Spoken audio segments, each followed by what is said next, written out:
may plan po kami na mag-compete po dun sa Bacolod. If may chance po na may makapagbigay po sa amin ng mga sponsor po. Sa hall number 13 po, may di chance po sana yun. Kaso na-pressure siguro kasi maraming tao na nanonood. Pero yung tumatak po sa ngayon po is yung pang drive ko po. Especially po doon sa hole number 17 because 100 yards na lang po yung natira.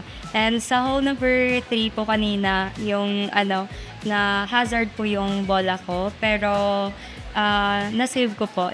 Tsaka na par. Yung sana mapababa ko pa po at sana ma-improve pa rin po. Medyo pressure po kasi maraming tao.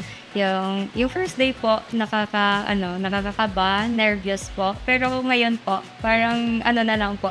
Yung friendly game na lang po kasi halos naman lahat ng nasa division ko po mga kaibigan ko naman po. Yung motivation ko po is yung mga tito ko po na pro. Sana po na maging kagaya ko po sila soon. Good starting kasi all number 10 ko far eh.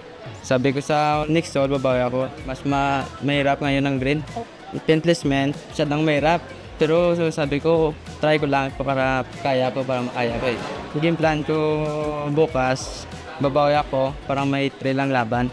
Parang may pressure konti kasi first time sa GPGT, pressure konti lang.